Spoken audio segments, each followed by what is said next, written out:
The laboratory was a stark expanse of white, the air thick with the scent of antiseptic and the low hum of machinery. Jon Carver lay strapped to the operating table, the cold metal biting into his skin. Above him, fluorescent lights buzzed, casting harsh shadows across the faces of the scientists in their sterile masks and visors. Their voices were a tense murmur, filled with both excitement and dread. Scientist 1, nervous, this is uncharted territory. We're crossing a line. If he loses control, we could be creating a disaster. Scientist 2, confident, he volunteered, Victor. He knows the risks. This could be humanity's chance to fight back. Scientist 1, grim, at what cost?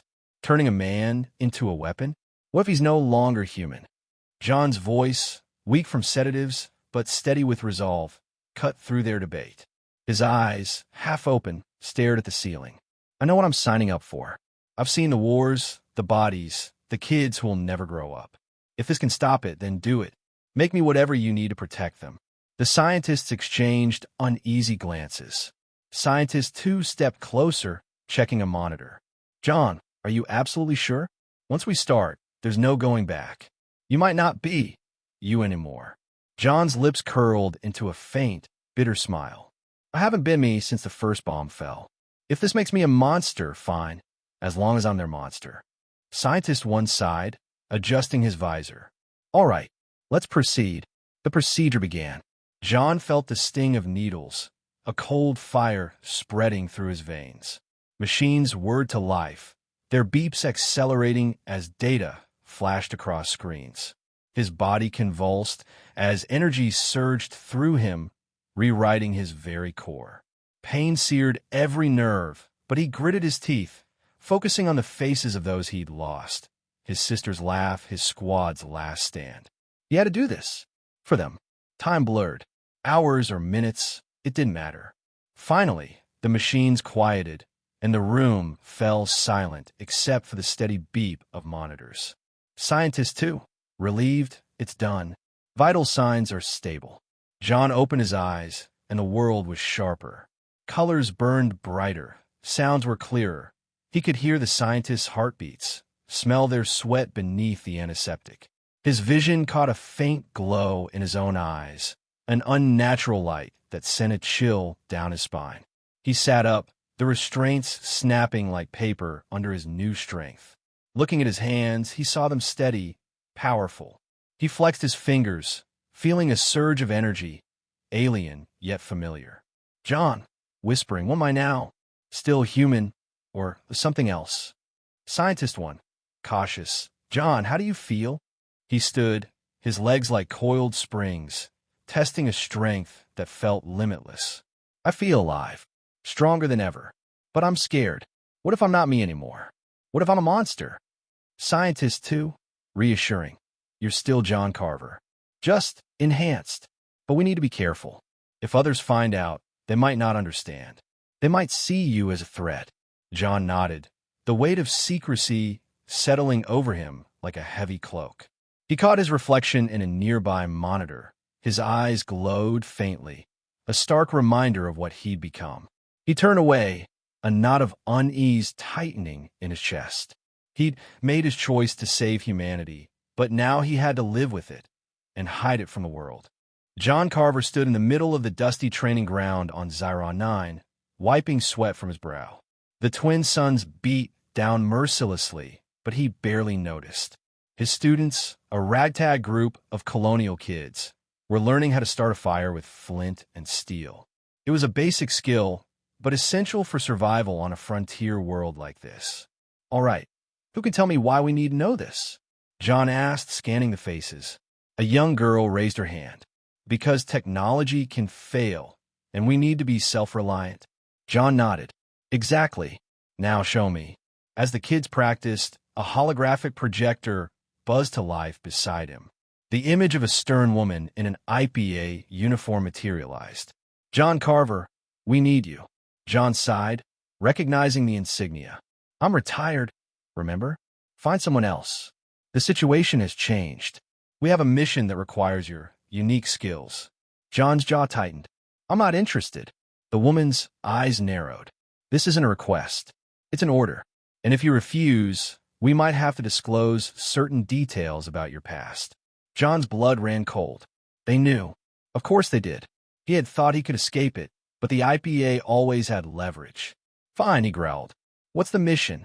Protect Princess Lirael of the Illyrian Empire.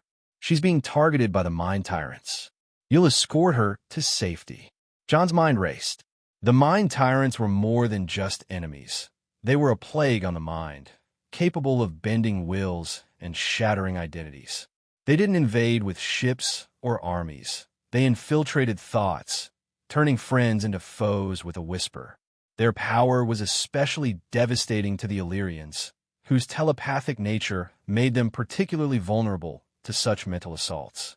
He remembered the fall of the Valtor system, a once prosperous colony now reduced to a ghost planet. The survivors spoke of how their leaders suddenly ordered mass executions, how neighbors turned on each other, and how the very fabric of society unraveled overnight, all without a single shot being fired. It was a stark reminder of what could happen if Lirael fell into their hands. The Mind Tyrants had left a trail of destruction across the galaxy, with entire civilizations falling to their control. Planets that once flourished now lay in ruin, their populations either enslaved or driven mad by the tyrants' influence.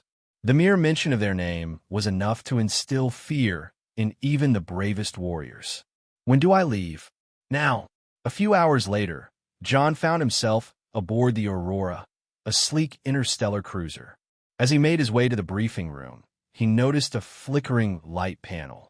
He stopped, inspecting it. This conduit is loose, he muttered, pulling out a multi-tool from his pocket. With a few twists, he secured it, and the light stabilized. A passing crew member, a Grivik with rocky skin, watched in surprise. How did you know that? Jon shrugged. I've fixed a lot of things in my time. Human trick. If it's broken, tighten it. If it's tight, loosen it. If that doesn't work, hit it with a hammer. The Grivik chuckled. I'll remember that. Jon continued to the briefing room, where Captain Varn, a seasoned Zillion with feathery plumes, and several other crew members were waiting. Jon Carver, welcome aboard, Varn said, his feathers ruffling slightly. We're glad to have you. Jon nodded curtly.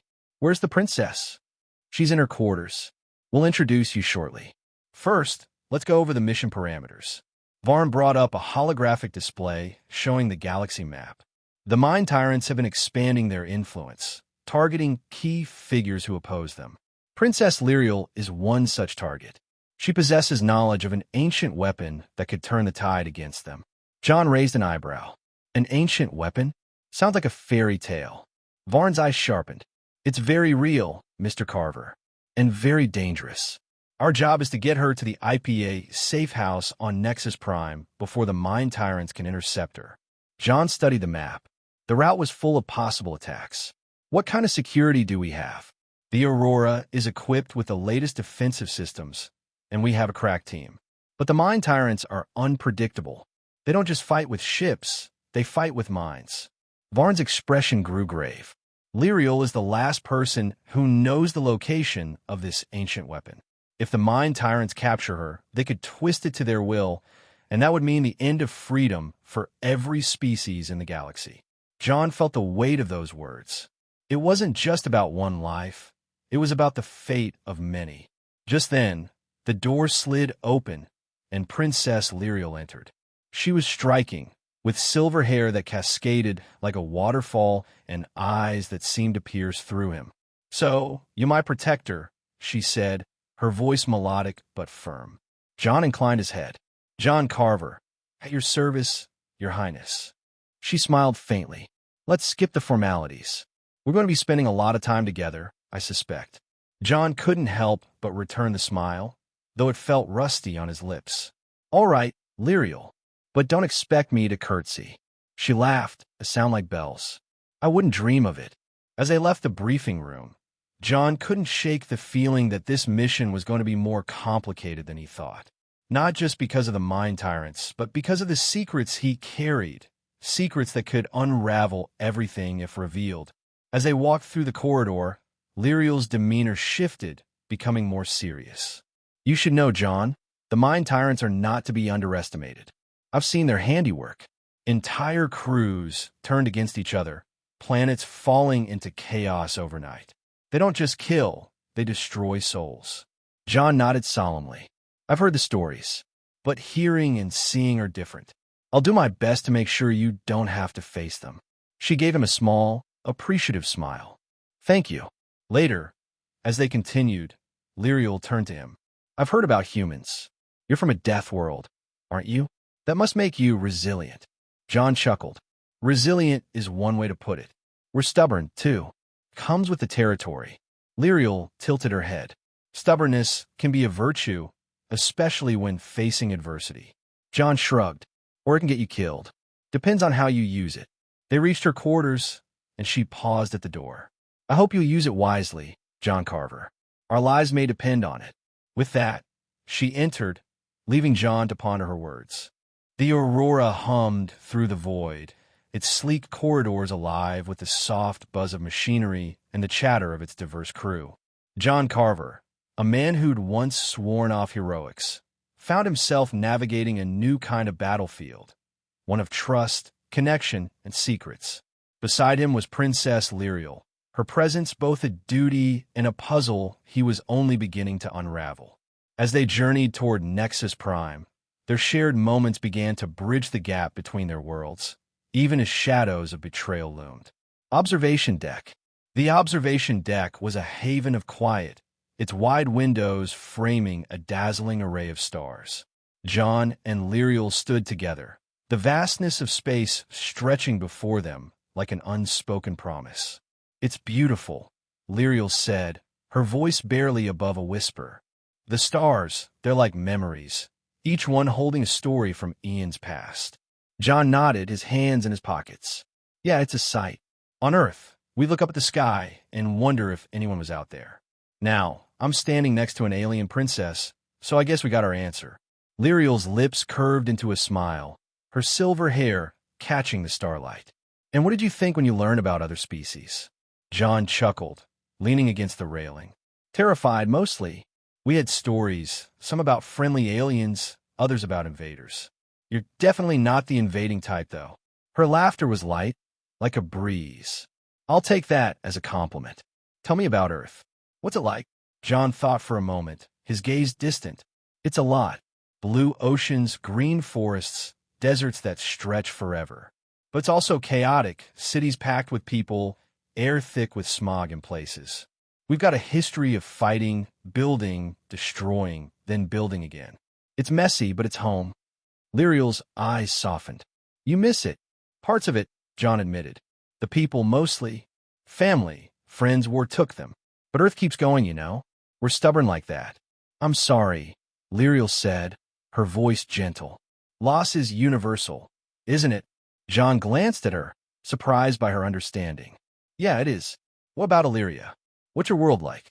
Lirael's expression brightened. Illyria is serene.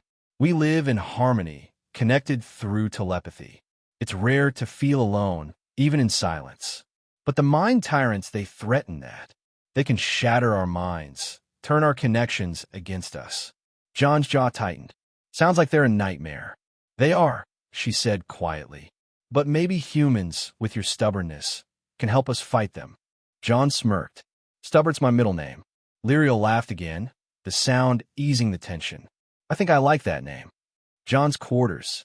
Later, Jon invited Lirael to his quarters, a small space cluttered with Earth relics, a faded photo, a worn book, and an old guitar. He picked up the guitar, strumming a soft chord. What's that? Lirael asked, sitting on a chair. A guitar, Jon said.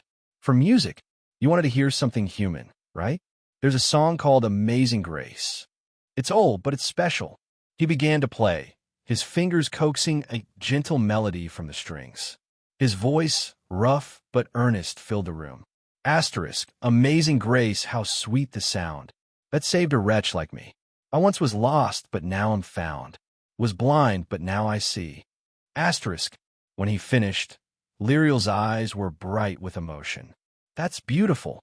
It's about hope, isn't it? Finding light in darkness. Jon nodded, setting the guitar down.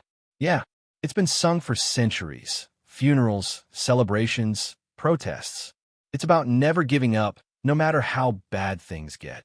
Lirael leaned forward. Our music is different, more about unity. But this, it's personal. It speaks to the heart. That's humans for you, Jon said with a faint smile. We're all about the heart, even when it gets us in trouble. Lirael's gaze held his, warm and searching. I think that's what makes you strong. Jon didn't reply, but her words stirred something deep, a flicker of hope he hadn't felt in years. Library.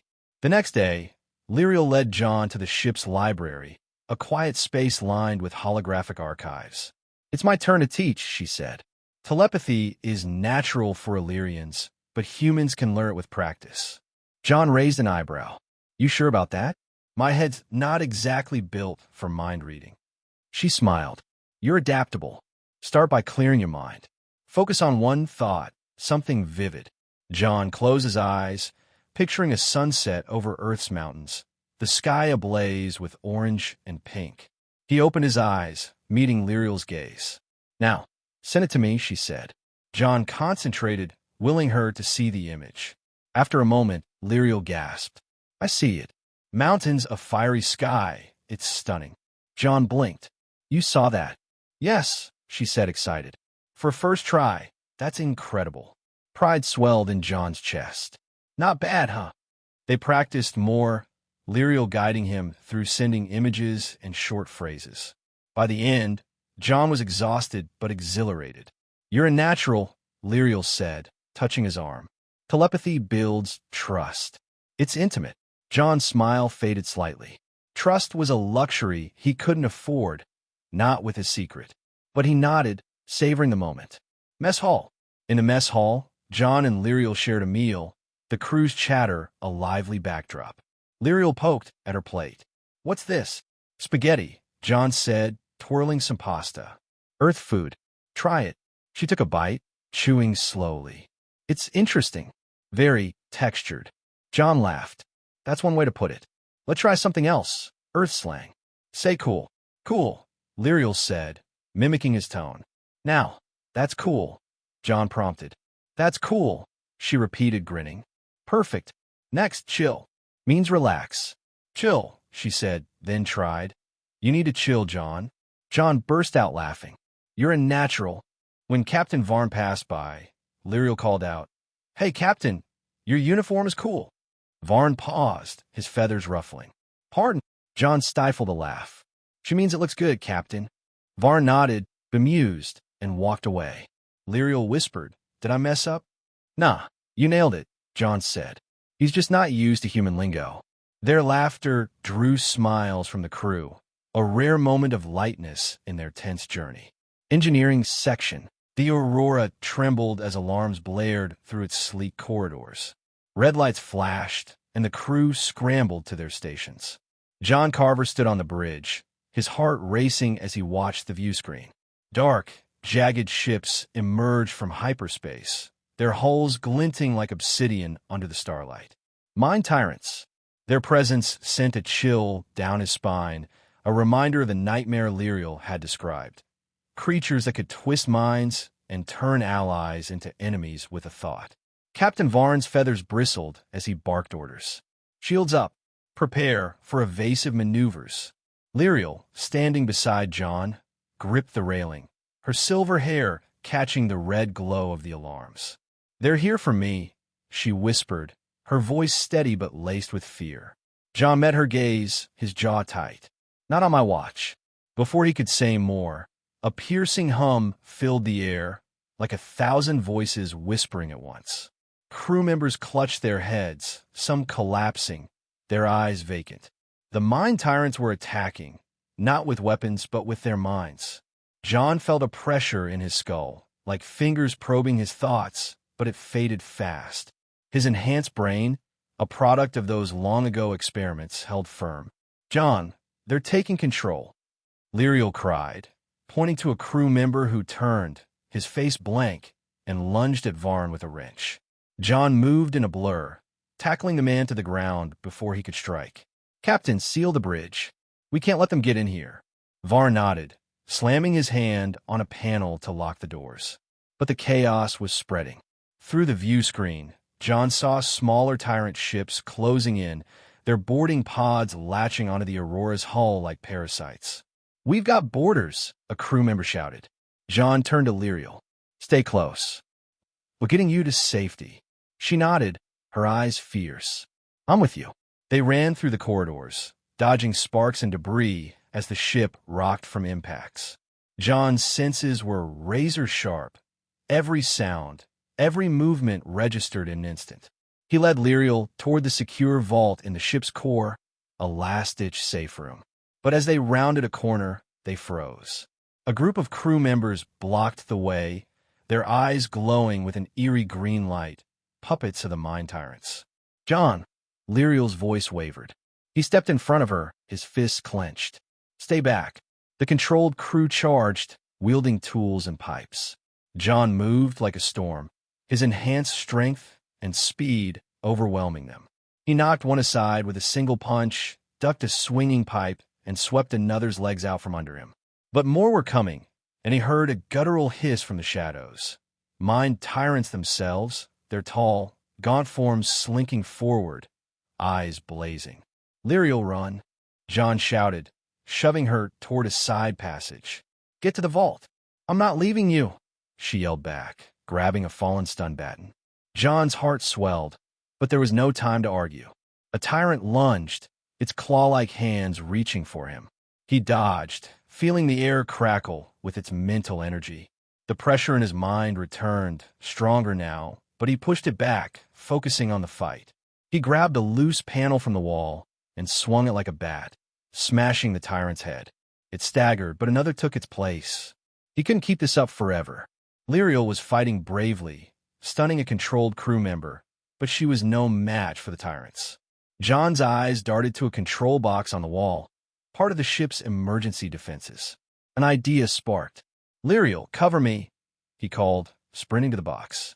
She nodded, swinging the baton to keep the enemies at bay. Jon ripped the cover off, his fingers flying over the wires. He'd fixed plenty of broken systems in his time, but this was different. He needed to overload the electromagnetic field, create a pulse to disrupt the tyrant's mental control. It was a long shot, but humans were good at long shots. Sparks flew as he twisted wires together, rerouting power. "Come on," he muttered, sweat dripping down his face. The tyrants were closing in, their hisses growing louder. Lirael fought fiercely, but a controlled crew member grabbed her arm, pulling her back. "Jon," she screamed. That was it. Jon's fear, the fear of being a monster, melted away. He had to save her, no matter the cost. He let his enhancements take over. His eyes glowed with a faint, unnatural light, and his muscles surged with power. He roared, charging forward, and grabbed the crew member holding Lirael, hurling him into the wall with a sickening crunch. The tyrants turned on him, their mental assault hitting like a tidal wave. Jon gritted his teeth, pushing through it. He reached Lirael, pulling her behind him. "I've got you." Her eyes widened, seeing his glowing eyes, but she didn't flinch. "I trust you. Whatever it is, use it. For us." Those words lit a fire in him. Jon sprinted back to the control box, slamming the last connection into place. "Hold on," he shouted, hitting the switch. A deafening buzz filled the corridor as the electromagnetic pulse erupted. The tyrants shrieked, clutching their heads as their mental grip faltered. The controlled crew members collapsed, their eyes clearing. The pulse worked, but Jon knew it was only temporary. "We've got to move," he said, grabbing Lirael's hand. They ran, dodging fallen bodies and sparking panels. The vault was just ahead, but as they reached it, a massive tyrant blocked the door, its presence radiating malice. It was bigger than the others, its eyes like twin furnaces. Jon's stomach twisted. This one wasn't going down easily. "Lirael, get inside," he said, his voice low. "No way," she replied, gripping the baton. "We do this together." Jon couldn't help a small smile. "Stubborn, huh?" "You taught me that," she shot back. The tyrant lunged, faster than Jon expected. He shoved Lirael out of the way, taking the hit. Claws raked his side, pain flaring but his enhanced body held. He grabbed the tyrant's arm, twisting it with a crack, and slammed his fist into its chest. It staggered, but lashed out with a mental blast that sent Jon to his knees, his vision blurring. "Jon!" Lirael screamed, swinging the baton at the tyrant's back. It barely flinched, turning on her. Jon's fear turned to rage. He wasn't losing her. Not now, not ever. He surged to his feet, his eyes blazing brighter, and tackled the tyrant, driving it into the vault's steel door. The metal buckled under their weight, and Jon didn't stop. He pounded the creature, each hit fueled by years of pain, loss, and the need to protect. With a final roar, he grabbed the door's edge and tore it free, the screech of metal echoing as he used it to crush the tyrant against the wall. The creature slumped, its eyes dimming. Jon stood, panting, blood dripping from his side. The corridor was silent, the pulse in his attack having stopped the immediate threat. Lirael rushed to him, her hands trembling as she touched his arm. "Jon, you're hurt." "I'll live," he said, his voice rough. He looked at her, his glowing eyes fading but still visible. "Lirael, I'm not what you think. I'm—" "Stop," she said, her voice firm but gentle. She stepped closer, her eyes locked on his. "You're not a monster. You're a hero. You saved me, saved all of us. Whatever you are, it makes you special, not scary." Jon's breath caught. He'd spent years hiding, fearing this moment, but her words broke something inside him. Relief, maybe your hope. He wanted to say more, but footsteps interrupted them.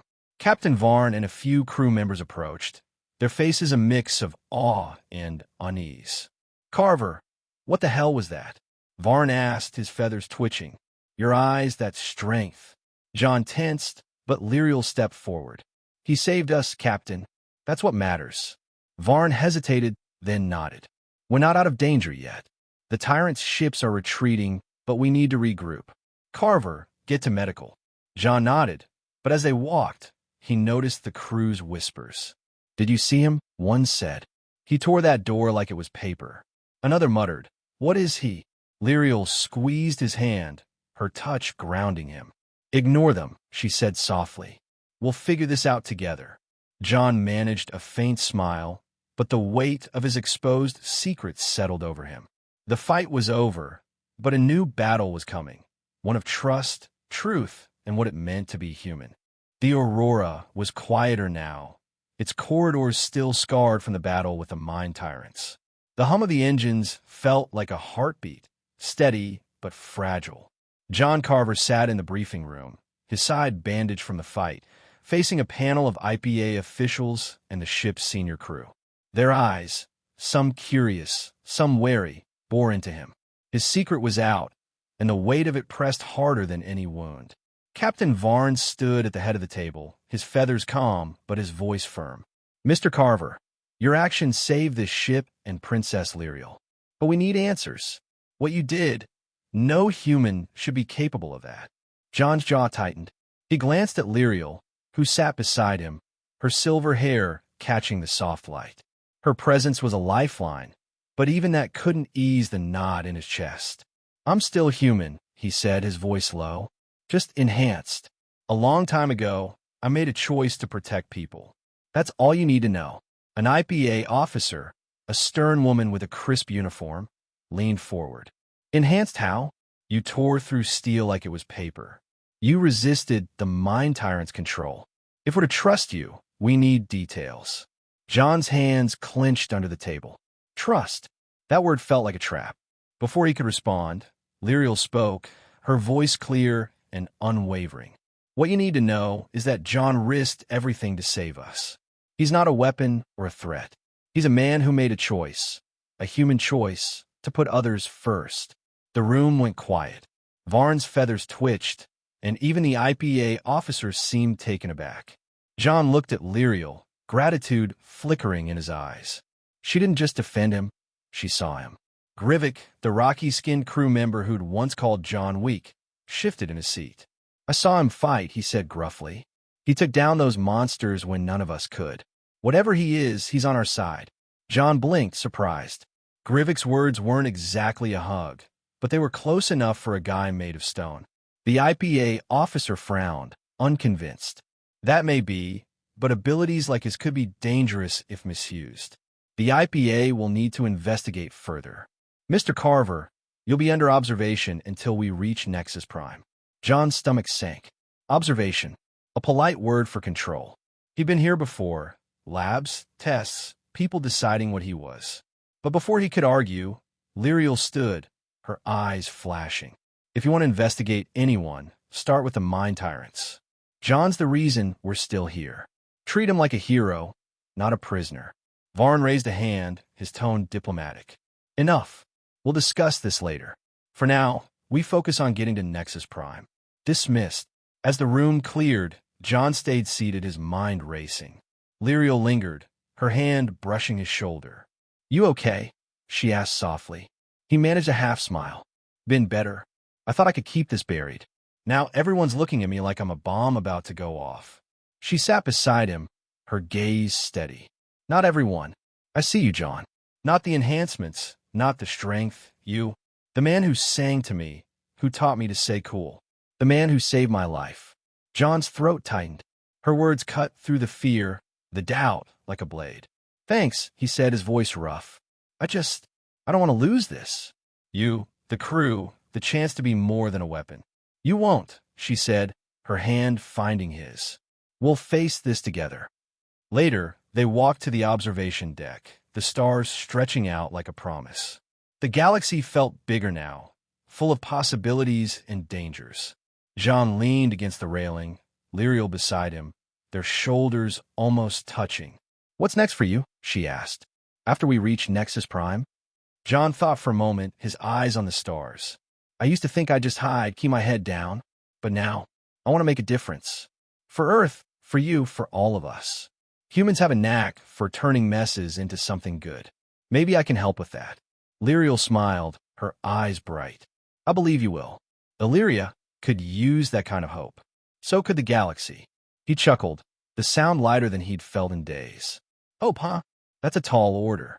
You're tall enough, she teased, nudging him. They laughed, the sound echoing softly.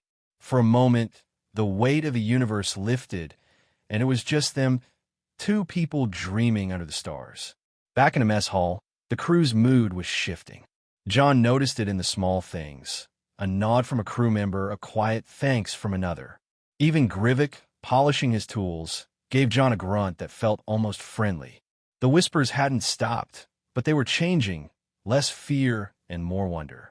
During a briefing with galactic representatives, a Zillion diplomat, her plumes vibrant, spoke up. We've underestimated humans, she said, her voice carrying weight. This man, Carver, faced the mind tyrants and won. Maybe humans aren't as weak as we thought. Varn nodded, his eyes on Jon. Maybe they're exactly what we need. Jon felt a spark of pride, but also unease. Being needed could be a blessing or a curse. He glanced at Lirael, who gave him a reassuring nod. Whatever came next, IPA investigations, galactic politics, or more battles, they'd face it side by side. As the Aurora sailed toward Nexus Prime, Jon stood on the bridge, watching the stars. The galaxy was vast, full of threats and wonders, but for the first time in years, he felt ready. Not just as a weapon, but as a man, a human, with a heart that could still hope.